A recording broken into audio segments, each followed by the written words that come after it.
Welcome to Horsepower, Chrome, and Rust, covering car culture and the automotive world with Shane Osborne, Brady Wright, and Steve, the producer, Johan. Let's see what's up this week. Well, as you might have suspected, it is February 11th, 2020. Brady Wright, Shane Osborne, Steve, the producer, Johan, joining millions of listeners on this 124th episode of Horsepower, Chrome, and Rust. You can, of course, find us on iTunes, iHeart Podcasts, Spotify, and, of course, Podomatic.com. Thanks for liking and following our Facebook page, by the way. We're getting more and more likes and more follows every day, and we appreciate that. Yes, we do. All the latest shows are there, including the archives, wherein you will find at some point or another stuff that we have said in the past. Right. Yeah. I also want to take a moment to welcome our new sponsor, Witch Doctor Restoration. Let your project be a Witch Doctor project. Big job, small job, dream job. Call 206-437-1765. Our first segment is always back to the blacktop. Why? Because that's the way we wrote the show. Steve Johan has automotive news and information as usual. What have you this evening, good sir? Well, I was going to use a little bit of a soundtrack. Maybe you remember the soundtrack to Wild Wild West, but Robert Conrad passed this week at 84. And what most people probably don't know is he actually had, I think for the last 10 years, he's been doing his own talk show on cable radio network. Oh, and it's also been syndicated on various radio stations around the United States. Good for him. So he was doing a little political talk and this and that, and so he was quite the feisty character, but I have fond memories of Wild Wild West as a kid, and then many... Well, Black Sheep Squadron. Yeah, he did that too. He was Pappy Boyington there. Of course, he did all the Ever-Ready battery commercials where they were knock the battery off and the shoulder. And that was because he was well known for getting into scrapes back in the day. Being a tough guy in Hollywood. So anyway... A lot of movies, too. All our condolences to his family. Yeah. You know who else passed last week? Oh, Kirk Douglas. Well, the actor Orson Bean. Orson Bean, yes, right. Do you remember? Orson Bean was always, What's My Line, I think. I'm pretty sure. Yep. And, he was 91, so he had been, retired for a while. And as you say, of course, Kirk Douglas. Yep. Yeah, Amazing. So just when you thought we had enough automakers selling their wares in the United States, up comes this announcement. California-based Ha-ha, H-A-A-ha. Ha-ha. Say what? Ha-ha Automotive is partnering with Chinese automaker Chery, C-H-E-R-Y, automobiles to form a new automobile brand named Vantas, which will build, distribute, and sell new vehicles in the United States. So how do we spell Vantas? V-A-N-T-A-S. Vantas.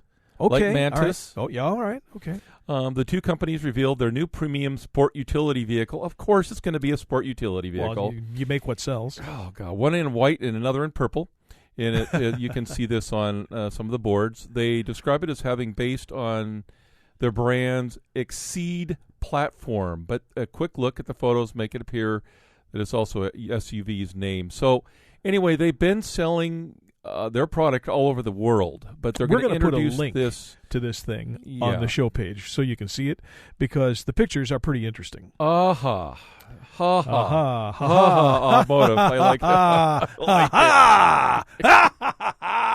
that. Okay.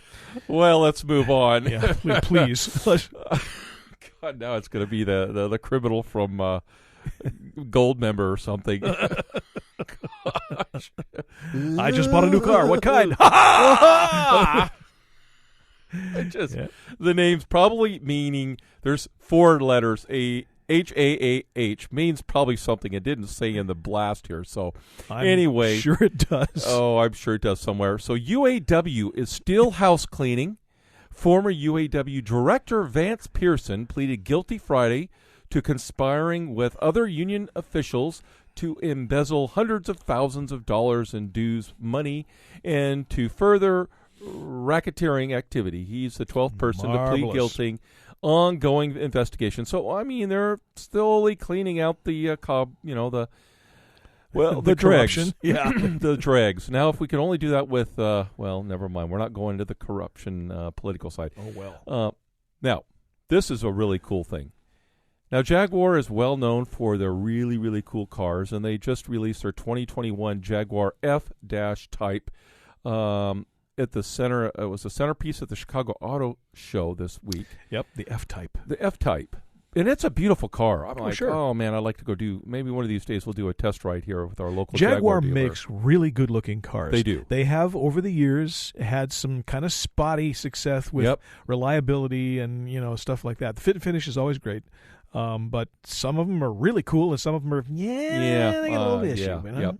Well, what's really cool about this thing is they displayed their Jaguar F-Type along with a custom-made Hot Wheels track that on Thursday was entered into the list of Guinness Book World Records, featuring the most ever loop-to-loops, which kept the cars on the track. People have tried to do it before where they get many loops, but by the time you get to whatever loop, the car's flying off the track. Well, theirs was 95 feet long, and it stayed on thing. Well, now... So wait, I'm sorry, wait a minute.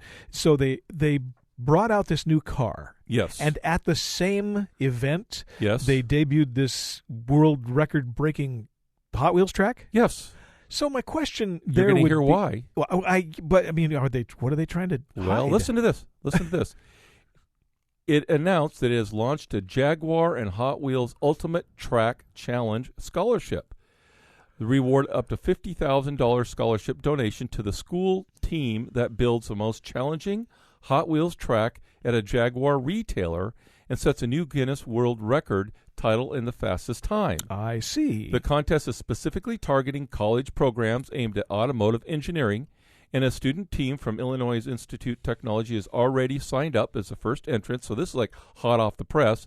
I'm going to let my son know about this. Hot Wheels. Hot Wheels. Hot off the press. Now, I didn't make that up. Come on, you're killing me. Yes. You're doing this on purpose. I know you are. Anyway, so according to Mike Zamrock, the Hot Wheels ambassador who set up Jaguar's own track, repeated attempts to add one more loop saw the speedy little car fly off the track. So here's the thing. I think they're going after 50. They want about 50 colleges to enter into this thing. And I think what's cool is, number one, they're promoting young adults getting into the automotive industry and the design and all that. Always a good thing, sure. Two, it's going to promote the dickens out of all their dealerships because they're going to come in and they're going to build these tracks. You got to build the track at the dealership. That's the deal. Yes. I mean, they'll probably do a test at the college, get it working. Of course. Then they'll bring it in. And all the people that they'll be bringing in the doors. I suppose. And then I think it's a great thing. And I'm still working on Chris with Vance, I believe is his name, with Hot Wheels itself, who's the main designer. But he's been out of the country, and we're back and forth. One of these days he will get on, and I'll talk to him about this. But I think it's cool. I mean, it's out of the box thinking, and it, quite frankly, at $50,000, and they send the kits out to the school because there's like a specific kit. Right. I think it's a great idea. Well, why not? I mean, if it helps the kids to look at automotive engineering as a potential career, then that's a good thing. If it drags some traffic into the Jaguar dealerships, that's a good thing. Although not everybody that comes in to look at the Hot Wheels car is going to have the 6 figures it takes to buy a Jag. But I think it's a good cross promotion. I do too. Yeah. And $50,000 out of their pocket. That's not bad. Good PR. It's half of one of their cars. It is. Now, congratulations to the Ford versus Ferrari James Mangold's dramatic period film that concludes with a thrilling retelling of the 1966 24-hour Le Mans. If you listened to last week's show, you know that Lance Standard his cars were involved in that. Oh, yeah. And so anyway, it won the Film Editing Oscar Award. Yep. To Michael McCusker and Andrew Buckland, Mangold's longtime collaborator. So congratulations. Yeah. That is so cool. Not a sexy award, but a very cool one. And that they won something. Yes. And it's about Ford versus Ferrari. So absolutely. So that's all the more reason I need to go see this. We didn't get it when it was in theater, but I'll bet you it's just brilliant. The fact that they have the editing, it's good. And then Nikola, the truck company that makes these great big trucks, hydrogen, electric, has announced that it's working on a new pickup, and it should be showcasing in September. Yeah. And I think it's really cool. They've got the guys over at, Heavy D, the television show, Diesel Brothers are actually involved with the designing of their prototype. So very cool. We'll keep on top of that. We want to know more about that. Thanks for tuning in. Coming up, we're going to check with special guest Kevin Martin on the RSC Group in Spokane. That and more on Horsepower, Chrome, and Rust. Hi, it's Jeff Conwell with the Monsters in Manson, giving a big shout-out to everyone at Horsepower, Chrome, and Rust. Stay with us. We'll be right back.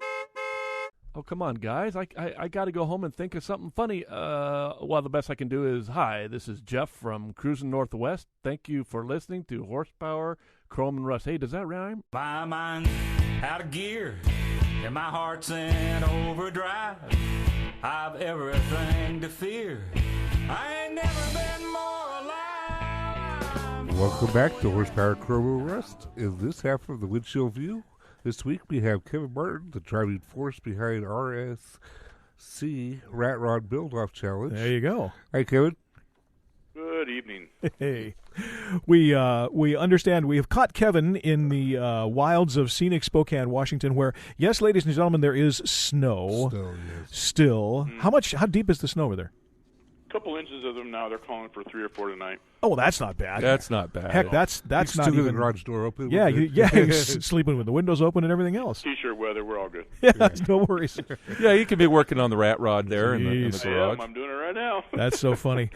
We were just off air, but we were chuckling with Kevin because yesterday, or maybe earlier today, he posted something on his Facebook page about him and Reagan Heaton, one of the other guys in the RSC group, agreeing to go to pull a transmission out of a car about 3 years ago. the day they agreed to do it, everything was fine, and overnight it snowed like 40 feet, and so they were dragging the transmission back to the shop in a sled.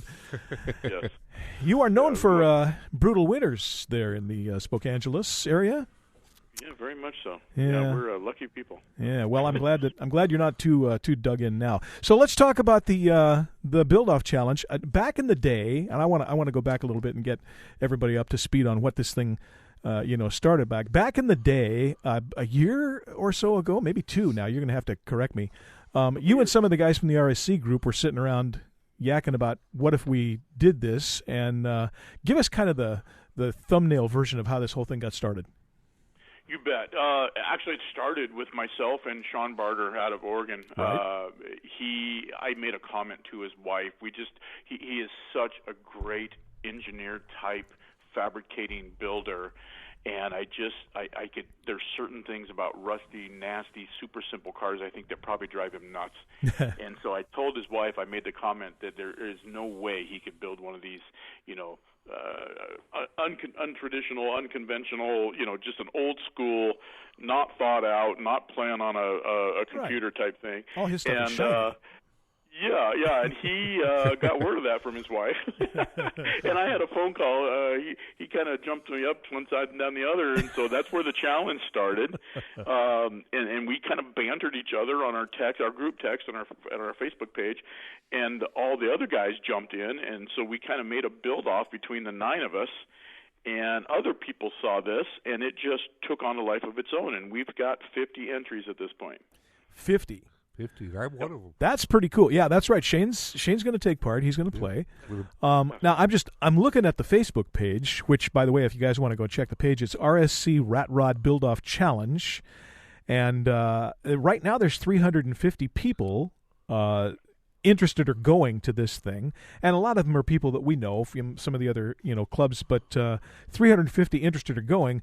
That doesn't translate to how many of them have decided to build a car. I think we need to put some pressure on these guys. Wouldn't it be killer if you had 350 cars? Oh my goodness. You'd have to buy more trophies. Yeah. Well, imagine what the pot would be, because the winner takes all. Imagine what holy cow. Well, not to mention, I don't know if there's that many hotel rooms in Red Lodge, Montana. Yeah, no doubt. Yeah, there's a couple pastures. Yeah. So now how do you keep, what is the maximum amount that a person can spend on their overall car? It includes the bones that you buy and everything you add to it. The only thing we're not going to hold guys to is licensing, titling, and whatever have you. Right. The entire build itself, including tires, brakes, it doesn't matter. It's $4,000. Very good. So it doesn't matter what the car is, doesn't matter what the parts are, where they came from, whether they go together or not, whether they're new, old, or anything like that. It's basically $4,000 front to back, licensing separate. That's right. Yeah, it does have to be 1940 or older. Right. Yep. Yep. Oh. It does have to be original patina. Right. Oh. It cannot have you can't do the pinstriping, fake door signs, fake beams. patina It can't paint. have pardon me? You can't do the fake patina paint.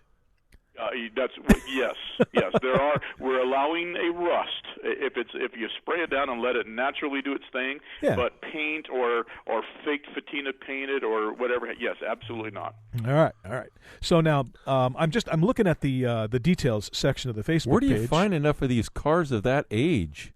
Well, You know, they're more than you'd think. Yeah, It's there are amazing. pieces of them all over I the thought place. the same thing, and they Sure. just keep coming out of the woodwork. And then if you're on Facebook, well, obviously, if you're Yeah, they dig in them out our of little ditches. world, We've they're talked to people like coming that. out of the woodwork every single day. And the Well, chassis sure. doesn't have to be 1940, just the body.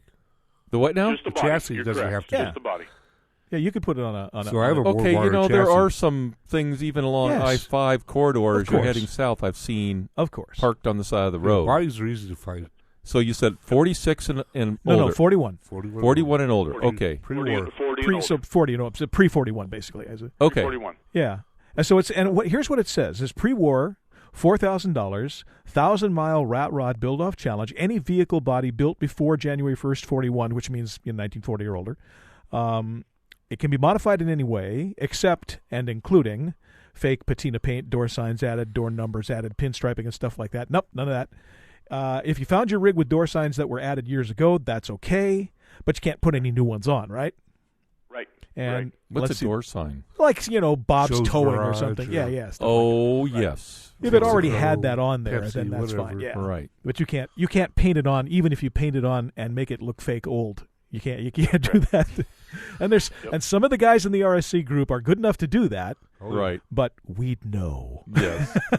Well, and that's the thing. We have, oh my gosh, we're brutal to each other, but that's the one thing I knew this would do is every guy in this group every guy and gal That's right. is going to hold each other to task and call each other out. Sure. I know it when it comes to the drive, when it comes to your build, when it comes to your budget. Having met a lot of these guys, So I don't know why you'd say that. I mean, Scouts honor is a noble and honored tradition. I'm like, no, it's So not. in this $4,000 correct, price, does that include stuff that's given to you by your buddies? Yeah, what we're doing is, stuff that is given to you, you still need to put a value on. So we need a perceived value. What you could buy it for at Pull and Save, what you would buy it for at a swap meet, Sure. We're not looking for hot rod pricing. There does need to be a value whether you're So if given you to got a it or keg, like a beer keg, and converted that in, you just have to say, well, It's $40. that's how much ever, not. What would you buy it for at a garage sale? Sure. Yeah, Okay. absolutely. Yeah, fair enough. or what's the scrap metal worth? Because right now I got $100 into mine. I got most of the parts. Well, you gotta tell what the value of those parts are. yeah. Yeah, we are encouraging. In fact, I still haven't needed. No, I did do it. I put a little sample of a tally sheet, and I am actually everything I buy goes into a no envelope, and I've got a tally sheet I'm putting together. Right. And if the judges, deem that they want to see that, then I would recommend that guys bring those. Sure. Because I do think that some people could be called out on that. Well, plus it's kind of fun. I mean, I have a picture of a conversation where, so this particular motor looks a little suspicious here. Where did you get that? I have my tally sheet right here. Look, see, it says I pulled it out of the dirt and it cost me $5. No, we're not buying that because it says Edelbrock right on it and it's chrome and shiny. So you can't, it's. I see these things coming. All of this is on the Facebook page, by the way, just so people can know this. It's RSC Build-Off. Wait a minute, RSC Rat Rod Build-Off Challenge. That's what it is. And it's getting updated pretty regularly. There's a lot of posts on there. So far, now I'm going to ask you about this when we come back from the break. It says 78 people going. Interested 272. So there's some numbers different here. Yeah, and I think there's some people that just click on it when they see it come up as an interested kind of thing. We know that even with the 50 I have right now, we're not going to get 50 at this thing. We're really pushing to have 40, and I think that's a push, but I think we can get there. Well, these people are coming from all over the country. We're going to talk about where they're coming from here in just a little bit, and also I want to get some details on the run itself and what you're going to do. So don't prepare yourself for all of that. We got the second segment coming up in a bit. Thanks, Kevin, for coming on too. By the way, I know this takes you away from whatever it was you were doing in your shop. I was drinking beer and building rat rods. We're all good. Oh well, then that's great. That's what we're doing. Oddly enough. Well, we wish we were. Well, speak for yourself. You think this is iced tea I got over here. Oh, okay. Stick around for more right after these messages. Horsepower, Chrome, and Rust.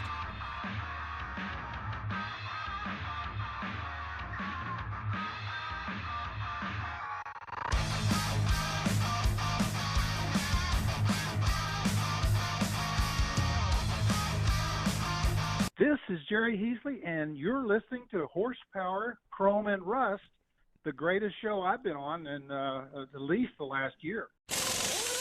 More Horsepower, Chrome, and Rust after these messages.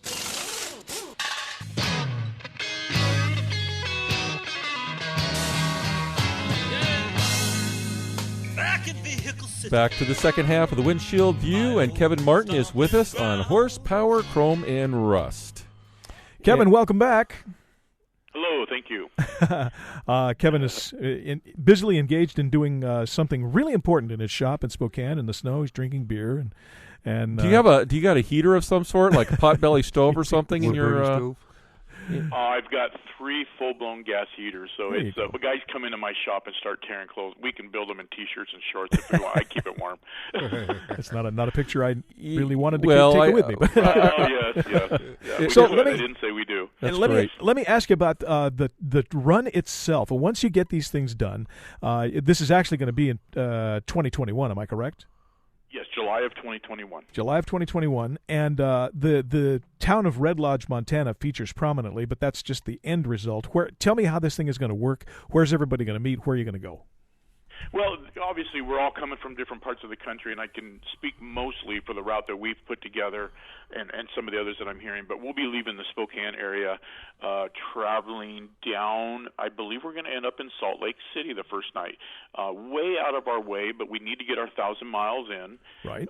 So we're going to meet up with the 2 high school teams coming out of Kingman, Arizona. We're going to meet up with the young lady out of L.A. Oh, nice. Kenny is coming? Down there. Is Kenny Earls is coming? Kenny and Matthew, they're splitting Awesome. the team. Normally they do it together. Well, Yeah. the 2 instructors have split, and there's going to have 2 sets of teams and 2 cars. Excellent. That is too cool. I like that. I'm Very I'm cool. glad he's coming.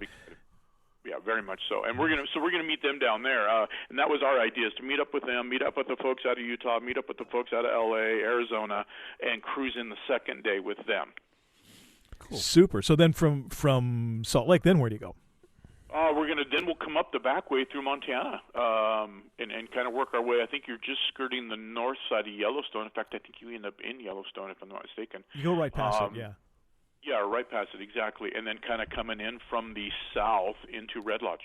Yeah. So I took that highway going the other direction back from Sturgis a few years ago. So it's gorgeous, and there's lots of nice riding and everything, or nice driving. Well, my Sounds question. like I need to come down and tag along with you guys. Yeah. Oh, yeah. Yeah, you'd have to just shoot on over to Spokane and then just follow right along. And now my question is, does everybody take a picture of their speedometer before they leave, and then you show? They have speedometers.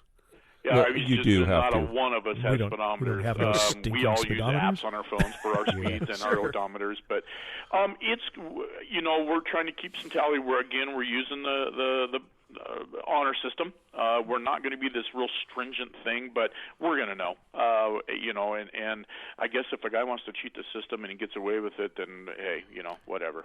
I guess. Well, I mean, it's most What of the would guys. be the bragging rights of that, though? Well, exactly. I mean, come on. What would be the whole purpose? The whole idea is you want to do a shake run. You want to make sure the thing ain't going to fall apart.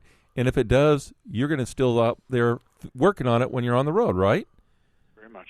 Yep, Well, Sean, Sean, that's 100% the idea. As long as you get your 1,000 miles in, we've kind of kicked this around. A lot of guys and a lot of build-offs, if you go on a trailer, you're out. Well, with us, I think we finally decided, because we're really trying to make this an every person's build-off. If you end up on a trailer, but at the next fuel stop, 9 guys dig in and get you back on the road, and you get your 1,000 miles, you're still in, and that's something There I you think go. that we're going to do. I think it's important to us to try. Yeah, and that's actually very fair, and it's in the spirit of doing it anyway. Yep. That's all for one for all kind of stuff, and that's grand. So I know you're in Spokane. I know that Sean Barter's in Prineville, Oregon, which is a ways out. Who's farthest out to the east that you know of? I know Kenny's in Kingman. See, I've got them clear over here. I got the list in front of me. Utah, South Dakota, Mary, McMinnville, Vernon, Prineville, Oregon, Utah, Yakima. I know I saw some Ohio, Denver, Colorado, Iowa. Denver's pretty good. That's a drive. Kansas. Ooh. I've got guys down in North Carolina that are still considering kicking this around. I've got a couple BC guys coming, Canada guys. Well, the guy, North Carolina, they'll make 1,000 just getting to the run. Oh, absolutely. They make You know, two. what you're going to have to do is you're going to have to get with Brady and get him some names for us so that we can contact them and we can start interviewing some of these individuals from all over the United States. That's a great idea. And we can track what's going on and we'll kind of make our little our show kind of like a powwow where everybody can kind of tune in and find out where everybody's at. I think that would be a lot of fun. That'll be easy to do. Me too. I agree. That's a great idea. Thanks for bringing that up. No worries. Oh, you bet. So let's talk a little bit about the end result. Now, you're going to end up in Red Lodge, right? Yes, Red Lodge, Montana. They do a Cruisin' Red Lodge, I think is the name of their show. I should know this more by now. And it's a nice, it's just a small little town from what I understand, but a great little town, and they do a car show. I saw it 3 years ago on Facebook and fell in love with it. Just an old school downtown car show kind of thing. Right. They are super into us being part of this event. They're actually going to, I think, I've heard rumor they're going to set aside maybe the football field for our build-off cars, so we'll actually be part of the show, but kind of its own entity off to the side a little bit. Well, that would be cool. Yeah, I think it would be great. And, my hopes are, I've still got, a year and 4 months, but to put some sponsorship together, I'd like to bring in, hopes to bring in maybe some food trucks, maybe some live music or help with that, or, who knows. It's something that, there's so many things that we could add to this. That could be very, very cool. And Red Lodge, for if you haven't yet Googled where Red Lodge, Montana is, it's actually the sort of the entry point or the gateway to the Beartooth Highway, which is one of the greatest driving roads in the country. It's absolutely stellar scenic wise. And it is right at the very mouth of Yellowstone, so it's beautiful country. So we're talking this, we've been up and down Montana. We've been to Glacier. We've been around Flathead Lake, and then you've got Yellowstone down the other side. It's kind of the far east. It's kind of the corner of Montana, so it's the far Wyoming, east. There we go. Utah. I mean, it's below Billings, more or less. Yes. Okay. Yeah. It's gorgeous. Yeah. I love little towns. I love little towns like that. I mean, when we're traveling, my family, we do road trips and stuff, we've done it for years and years. Is you pull in a little town, you get your gas up, you go to the little stores, and you just hang out a little bit, maybe have your picnic lunch or get something to eat. I love little towns. They're just wonderful places. Looking forward to it. This will be my first time off this coast. And you're going to be bringing some business there, and it'll probably be able to. They'll probably in the area. They'll get the radio word out over there and get people coming in to see this whole thing. And I think it'll be a lot of fun. And it's I think about there's an outfit for old vintage motorcycles called Cannonball Run or Challenge, and they go all the way across the United States. And you got the Power Tour that Hot Rod's done forever. And what you're doing is the same thing. But you're doing it for the Rat Rod community. And I think this is what people need to do. I'm all on top of what you're doing there. Well, that's all we do. We pretty much all we do is road rallies. We do 5 to 6 a year, right. And we just recently, I don't know if Brady's been watching this closely, we decided in 2021 we were no longer going to do any shows. We are doing 100% road rallies. Yep, super. That's all we're going to do. They're not going to be around a car-related event. We're just going to take off and do road rallies, and we travel 18 to 25 cars deep. Yeah. It is super because so many people that build a car and it goes to shows. They're trophy collectors, and that's okay. I'm not saying that's cool, but the whole point is I built it. Does it run? Is it safe? Now I want to drive it. That's the whole point. I can't wait to having get mine back on the road and do that. It. And I have to ask now. I know you guys are heading for more and more events. You already have a couple of cars, but you're building one specifically for this challenge. Without giving away any state secrets, what are you building? Oh, I'll give away all the secrets. I'm not that guy. This some of the guys are holding their stuff real close. I know Sean is not. Care. He's gonna. Yeah, I'm showing everything. Every progress I make, I put it right out there on Facebook. I'm building a 26 Dodge Coupe Turtleback. Cool. Reagan and I found this thing 18 miles off of a dirt path, off a dirt road, with 3 trees growing through it last July. Nice. Oh, right on. Nice. Yeah, we had to cut down 3 trees, and we had to pull it up about 18 feet up a bank to get it up onto the road. It's almost you and Quentin Folk, digging one out of the dirt, and all you can see is the roof. That guy is so cool. That's That the is coolest thing I ever saw. So now, was this some private land that you found it on? I think it turned out that it was Forest Service land. I was turned on to it by a gentleman that lives right there.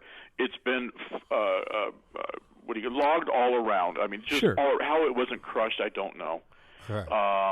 And he was going to pull it out of there. Apparently, has talked to everyone in the area for years. That car was there 45 years because the cedar tree growing through it. We can't. If you can hold true to what they say about counting the rings, it was a 45-year-old tree growing right through the middle of it. That's great. So Surprisers these neighbors have seen that thing there, and so we just finally decided that 2 crazy idiots decided to pull it out of the woods. There you go. Got chainsaw, will travel. Yeah. So you got any requirements on numbers of wheels you have to have or don't have to have? I'm sorry, say that one more time. Requirement on number of wheels. Number of wheels. We have it is cars, not bikes. It must have a wheel at least. Yes. It must have a wheel, and it should be round, but it doesn't need to be. Well, more or less, yeah. Shane's got dual axle dreams over here. I got a feeling. No, actually, there's multiple guys. In fact, one of them just showed up here on Sunday while I was working, and he's running a dually, and he's already got his driving. Oh, nice. See, I have a frame that I built for a trike. That's what I was thinking. Okay. That would be unique, and I would love it if it had a car body on it. Yes, that's what I'm thinking. Yeah. I have a 35 Ford. There's nothing in the rules that says you can't do that. All right, perfect. He and I have shared this I'm running with it. dream here. He's like, I could do this. I said, go That's for it. That's going to be quite the drive, though. Oh, no, it'll be great. Yeah.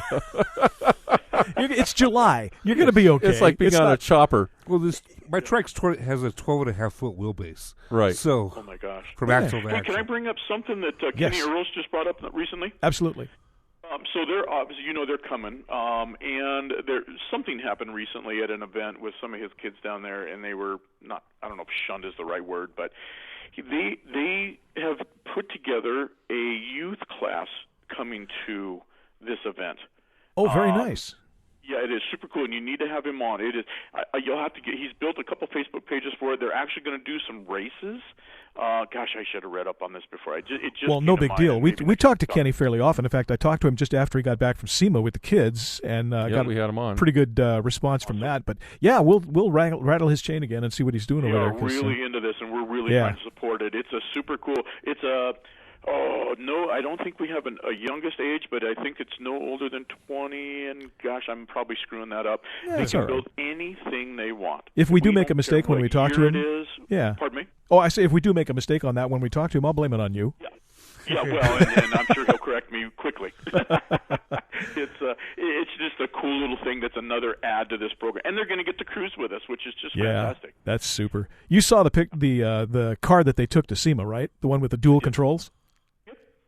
What a great idea that was.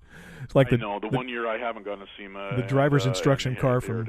Well, I think what we're going to do is we're going to be getting a long laundry list of other people that are involved. We through you and our other connections, so that we can bring more of these teacher youth thing. And I would love to get some of the youth on the phone next time around. Oh, yeah. Maybe have like a little conference group do it and have them share their thoughts and experiences, because to me, I love seeing kids involved with wrenching. I mean, come on, that's how we all started here in this room, and you started, and it's wonderful to see the kids working on their own vehicles and passing that torch. So. Very much so. There's another young lady that I think I've mentioned to you out of L.A. that is a auto body instructor at I believe it's a community college. It might be a four-year college, and she is bringing a team. And this young lady is so I follow her on Facebook, and she is really connected in the automotive industry down there. She's a judge weekly on Wrench Wars on TV. Right. We've got to get her on your show. She is super cool. Yeah, once we get wrapped up tonight, you can email me. Just send me all the stuff, and we'll make sure we get them on. Yep, that'll be awesome. That's fodder for our fire over here. It's That's where we live. Awesome. Well, so how much time we got, Steve? Where are we at? Oh, I am just now taking a look. It was like I was writing down, and we got about a minute. Well, that's perfect. Once we get going, we kind of forget where we're at. So before we get out of here, then I want to go back. July 22nd, right? Oh boy, third week of July. Yeah, July 22nd, 2021, 8 a.m. Monday, July 26th, 11 a.m. That's what it is, Red Lodge, Montana. And RSC, Rat Rod Build-Off Challenge on Facebook is the place you go. All the details are there, including what you can build and what you can't and all of that good stuff. And as we cycle ourselves out of here, Kevin Martin is ensconced in his shop in Spokane, drinking beer and plotting evil things with the Rust Kings over there in the car he's going to take. Hey, Kevin, thank you so much for coming for talking with us tonight. It's always a pleasure, man. Oh, likewise. Thanks, gentlemen. You bet. Yes, thanks for being we are next time we do this, we got to get Sean Barter on the conference call. I know he doesn't like to do that, but right. He deserves a little love too. Oh, he does. All right, my friend. Have a good one, and we will put links to this up on all the Facebook pages that we do, and we'll send the RSC build-off page a link to the show as well. Oh, thanks, guys. I sure appreciate it. Thanks for the support. You bet. And we are going to be talking soon with the secret trivia contest question that nobody knows until today. All of that and more on Horsepower, Chrome, and Rust.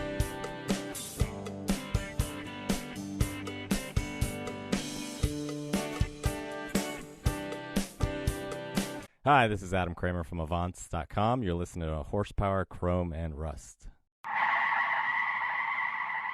Stick around. We'll be back after these words. This is Quentin Folk. I dig up old hot rods, and I also dig this podcast.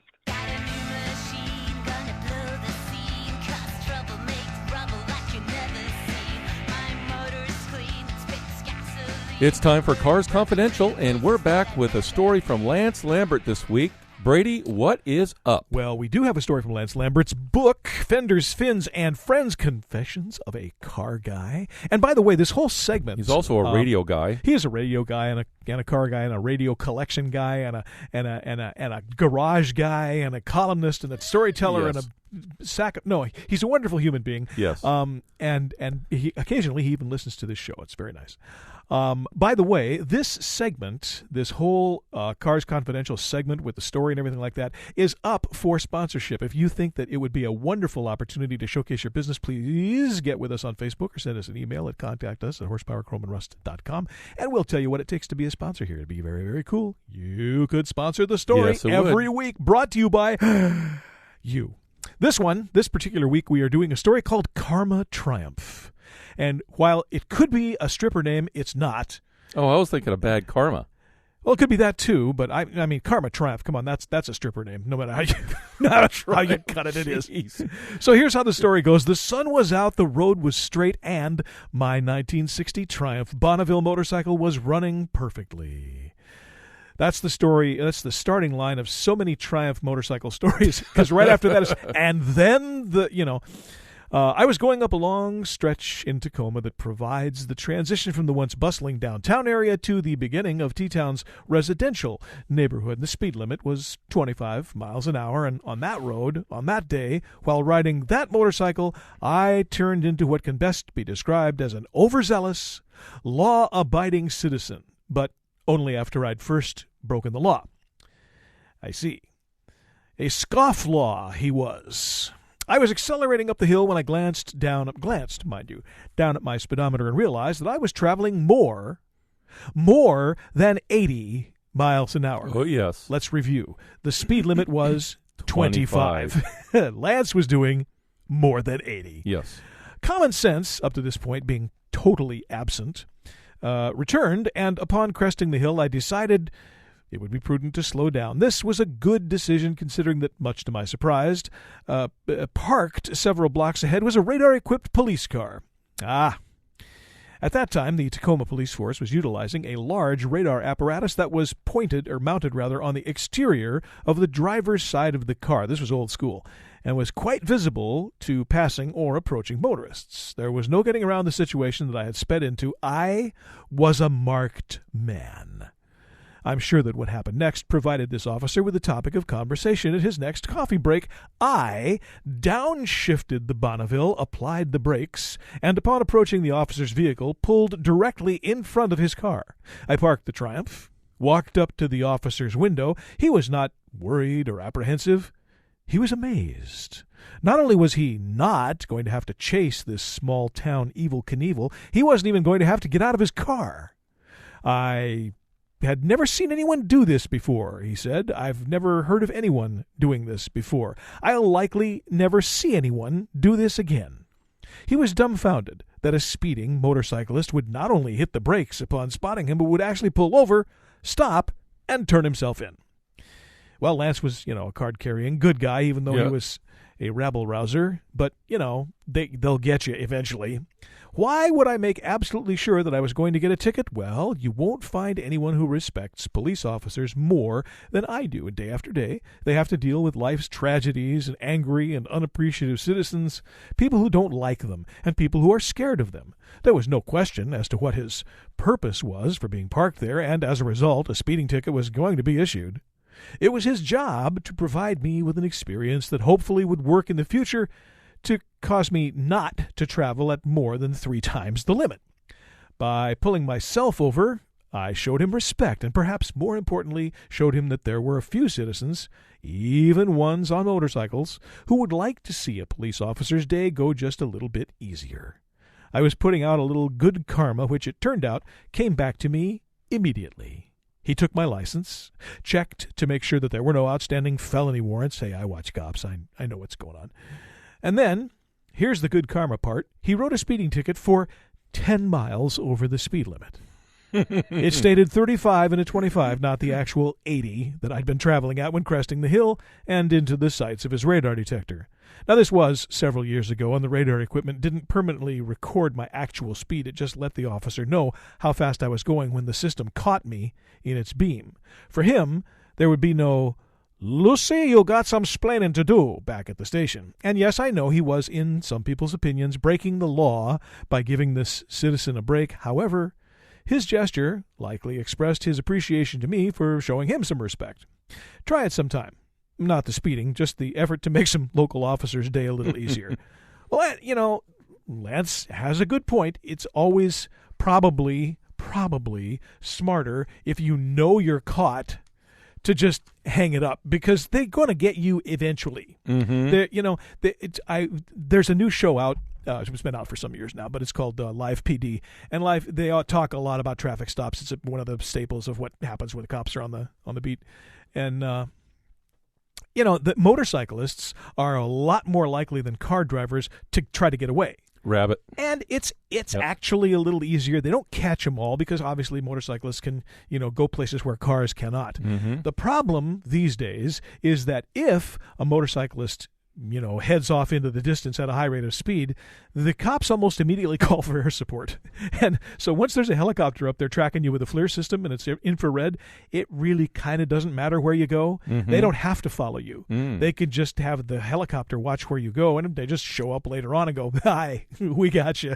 It's like, well, okay. It's not as simple as it used to be. No, in my only time that I think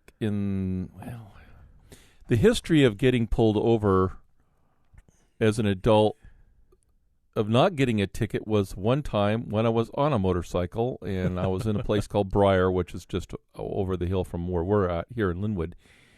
And it was a beautiful Saturday morning, and I was tooling along at about 35 in probably a 25 miles an hour zone. Yeah. And I wasn't going that fast, and things had kind of slowed down in that section. I was coming around, and then I saw the cop.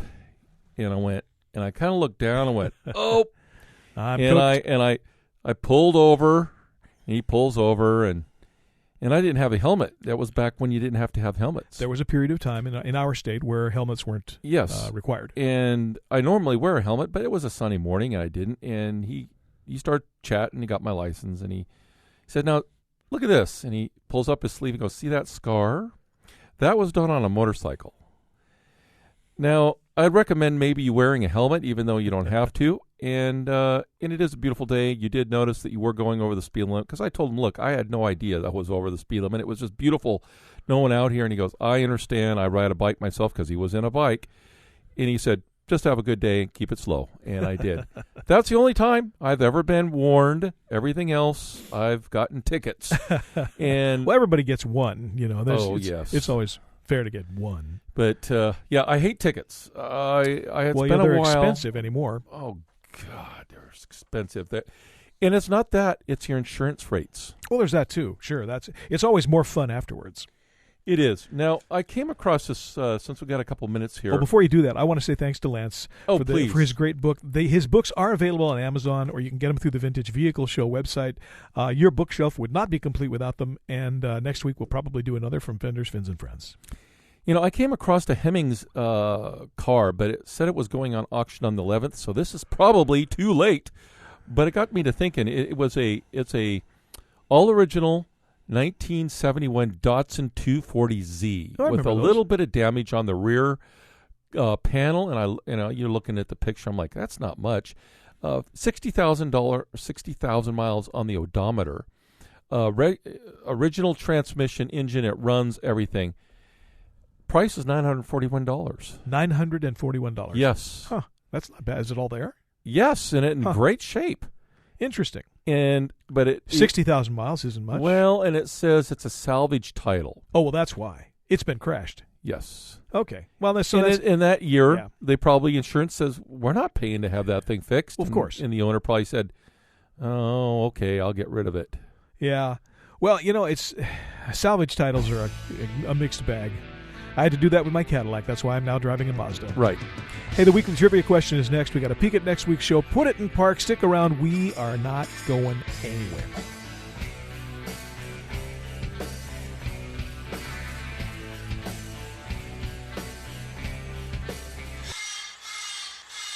Hang on till right after these messages. This is Vince LaViolette from Shelby American in Las Vegas, and you're listening to Horsepower, Chrome, and Rust. Help us if you can. You're an El Camino man. Only you can. Only Steve can understand. That's right. Man. Welcome back to It's Around the Wheel, and this is where we talk about upcoming events and the weekly trivia question. Speaking of upcoming events, we mentioned this last week, but I'm going to mention it again because it's kind of cool. If you are in the greater Seattle area and you are at all interested in car shows, and of course you probably are because you're listening to this fine experience on the internet, I should mention to you that last year, the Seafair folks, Seafair is one of the biggest water-based and hydroplane-based festivals in the entire country. Happens in Seattle on the first weekend in August. Last year, they actually decided to have a car show, a hot rod show, for the first time ever after 70 years. And this year, it was a huge success. This year, they are doing it again. They're going to have 2 days. The first day, Saturday, August 2nd, is going to be classics. That's anything 30 years old and older, but all classics. Essentially not hot rods, not customs, but classics and restored, concourse type cars. And then the Sunday event is going to be all the hot rods, rat rods, and customs lead sleds. Anything goes. Yeah. And separate trophies for each, separate categories. Is still $25 per car to register. Plus, you get to see the races from where you're at. in the pits. It's a $150 show that you get into for $25. I mean, it's Pull up, unbeatable. Bring in your chairs. Yeah. Sit down. People come by, they walk, and you're sitting there watching the hydroplane races right on the hill there. Going to be a great one. So anyway, bottom line is the website is Seafair, SEAFAIR.com, seafair.com. The registration forms are in. I believe they went live this week. If not, they will go live on Monday. So if you're thinking that it might be a fun thing to do, go register your car, and good luck. We will see you there because we are producing. And Brady, you're part of the production, aren't you? I am producing the show. There you go. It's super That's good. why we're promoting it so early, is because it is something that Brady's part of. Well, and it's also a huge event. And I think that, last year we had a really, really good showing. And this year, if you're thinking at all, about something to do at the apex of summer, this is a good one. This is going to be, because there's almost 350,000 people there that day. It's huge. Genesee so Park. Food for thought. Anyway, last week we had a great trivia question. The question was about an unbeaten record all the way back from 1916. There was a record that has not been beaten ever, and Ford actually held the record. And Don Charlson sent me an email through a Facebook Messenger message, and he knew that in 1916, 55% of the cars in the whole world, were Model T Fords. Wow. 55, and that record has never been beaten. No manufacturer has ever beaten 55% of the existing. Of course, there's a lot more manufacturers, and there's fewer now than there used to be. Right. But, Ford ran the operation in 1916, and Don knew it, so Don gets his name mentioned with the coveted bucket of barn find dust from Horsepower, Chrome, and Rust. And next week, this trivia question is going to be maybe easy, maybe not. Depends on how fast you are with your Google finger. But Google finger, yes. The giant Google finger. It's a really bad, not very popular James Bond movie. The Google finger. Car radios are an integral part of the automotive experience these days. Any kind of sound system you have to have it, no matter what it is. But they started out at some point or another, and I'm just curious if you know when the first car radio was invented and put in a car. I mean, obviously they had radios for a while, but the first year that car radios existed was what year? You can find it out. If you know, you can get to us contact us at horsepowerchromeandrust.com. You can go to our Facebook page and put an answer in there. You can send me a Facebook Messenger. Either way, one way or the other, you'll be happy to know that if you win, if you are correct, you too can get your name mentioned along with the bucket of chrome-plated, brass-tacked barn find dust from Horsepower, Chrome, and Rust. We've had a lot of people win that thing, but I think next week we have a special announcement about the prize itself, so stick with us. Okay. Thanks for joining us. It has been a gas. Thanks to Ken Martin for a great update on the RSC Rat Rod Build-Off Contest. If you like and follow our show, please like and follow our website and Facebook page. For Shane Osborne and Steve Johann, I'm Brady Wright saying keep your eyes on the road, your hands on the wheel, your foot to the floor. Next week, we gon' do it again on Horsepower, Chrome, and Rust.